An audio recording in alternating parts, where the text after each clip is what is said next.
Hello, knockouts. Tonya TKO here.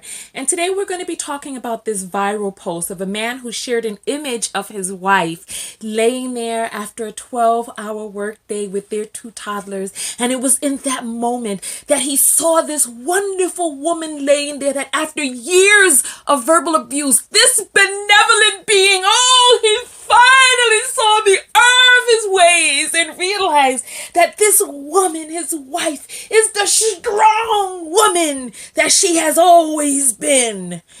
And why I feel that applauding this is very dangerous. So let's just jump right into it. Today we're going to be doing some orbitals. And if you don't know what orbitals are, that is RBTL, reading between the lines. So we're going to look at what it is that he posted. I'm going to put it down below for you to read it word for word.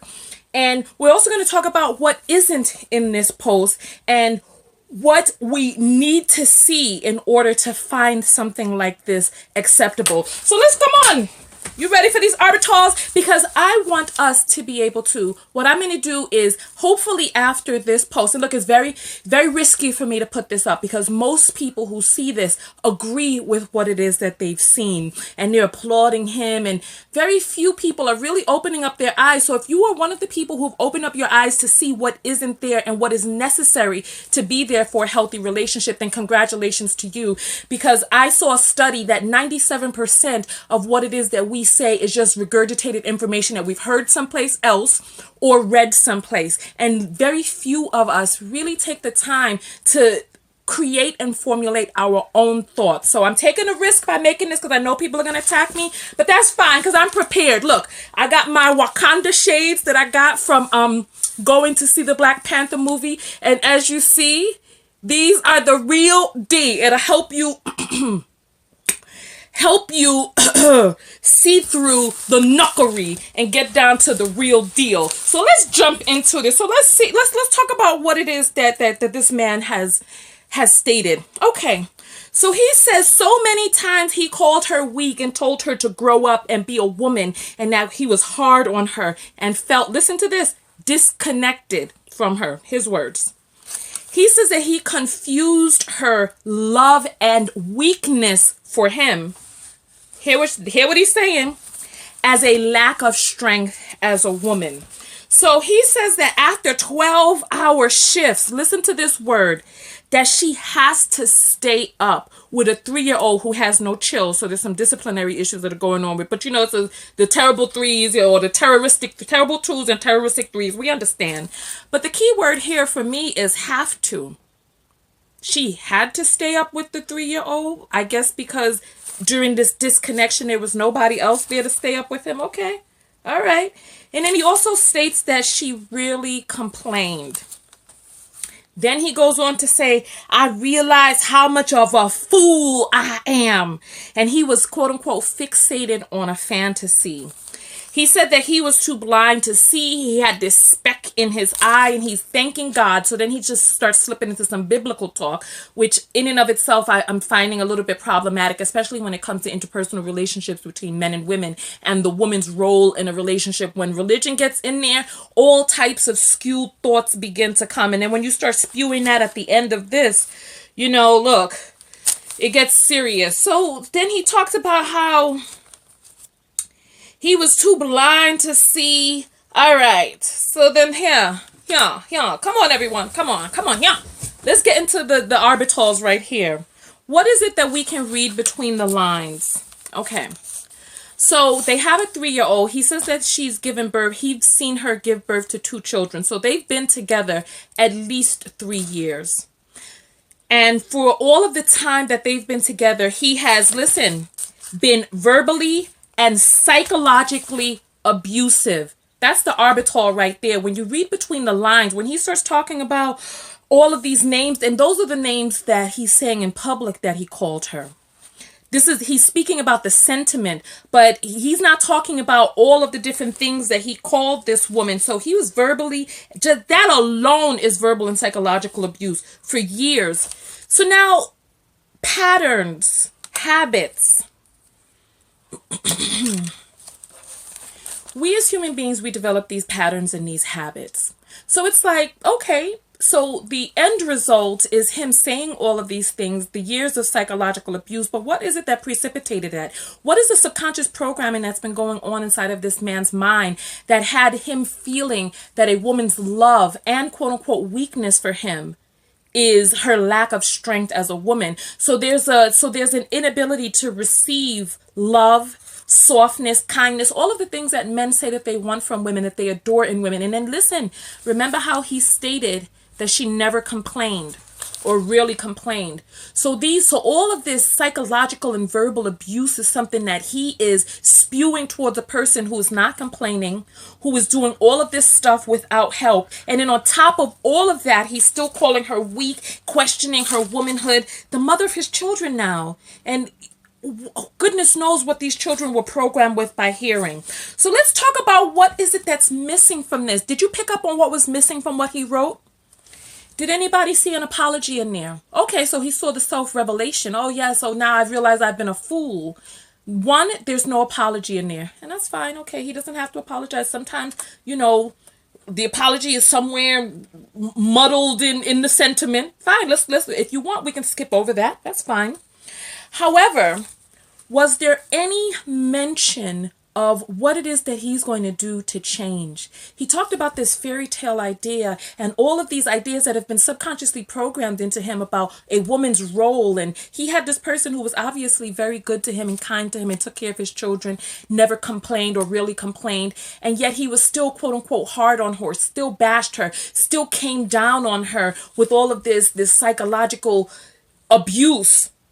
But where does it talk about what it is that he's going to do as a man, as a husband, to change? That's the one thing that I see that's missing, because it's like knowing what to do or knowing that there's an issue and actually doing something about that issue are very different things. How many of us know that we need to burn more calories than we eat? How many of us know that we need to read more or smoke less or drink less or go out more or whatever? How many of us know what it is that we need to do? How many of us realize that there's an issue, but we're not taking any of the steps to actually get there to rectify it? Where is what I was looking for, what I was hoping to see, and what I want you all to look for too? When someone gives you an apology, how do you know that the apology is sincere? Because when we slip into these patterns and habits, it takes work to really get in there and as a hypnotherapist, I'm telling you, it takes work to go in there and reprogram that which has been inside the subconscious mind. Because even if he knows, oh, well, I should not be doing this. Oh, I should not be eating this Snicker bar. Oh, I should not be driving 100 miles an hour. When we've been doing something for so many years, and this is not his first relationship where he's been verbally abusive, because these things are patterns. And one thing that I didn't mention in my notes, one thing that really stands out to me is her role in this and how she has been putting up with this abuse. Remember, in relationship, we are mirrors. So he found a person who liked to be talked to in a certain way, and she found a man who was able to continue to criticize her. So that she's perpetuating her own patterns and he's perpetuating his. So then if we start talking about him going to get therapy, she's also going to need to get some therapy to talk about and to reprogram her own subconscious programming. But you know what? When it comes to the church, I notice that sometimes there's a circumventing of actually getting true psychological help and just putting it in the hands of prayer. When, if you believe in that sort of thing, God created psychologists to help with the emotional and psychological support, and God created hypnotherapists like me to be able to help you go in there and reprogram all of this programming that's been put in there since the time that you were 2, 3, 4, 8 years old, the stuff that you are regurgitating in adulthood from childhood. So it's like the biggest thing is that abusers don't know that they're abusers. There's this book by Lundy Barcroft called Why Does He Do That? And the overwhelming theme is that people, I mean, and it's like you see it here on Facebook. It's like where people are in these arguments, and when they are really regimented in their thoughts, they don't even really see the problematicness of it. It's like narcissists don't realize that they're narcissists. And people, even when they're physically abusive. Speaking of which, if this you know, all too often in many of our communities, we don't really weigh the heaviness of psychological and verbal abuse because there's no signs of battery that you can see from the outside. It's like all of the battery exists, all of the scars exist inside of the person, so we can't really feel or see the full weight and gravity of it because it's verbal, because it's psychological. But oh yes, the scars are there. So it's like, if he had written this post and he was like, yeah, I've been beating my wife for years. He's been beating her down verbally. Yeah, I've been beating my wife for years. And then I saw her there and finally now I will treat her like the queen that she deserves to be treated like. And it doesn't happen like that. All of the stuff that existed inside of him that caused him to abuse her in the first place are still the things that exist there that need to be reprogrammed. So it's like, I want to hear your thoughts on this because very few people are really speaking up, and I want to implore you. I want to implore you to look for the USAPs. And if you don't know what USAPs are, it's early warning signs of potential problems. When we get into these relationships with people and they start exhibiting behavior, we have to really have a firm foundation of self-love in knowing who it is that we are and knowing how we will treat ourselves, so that when something is being mirrored back to you, how is it that certain people continuously end up in abusive relationships? And it's because the things that they're seeing, the patterns feel comfortable to them. So they enter into those situations, they enter into those relationships. And so I want you to look out for the early warning signs of potential problems. People who don't accept responsibility for their part in it.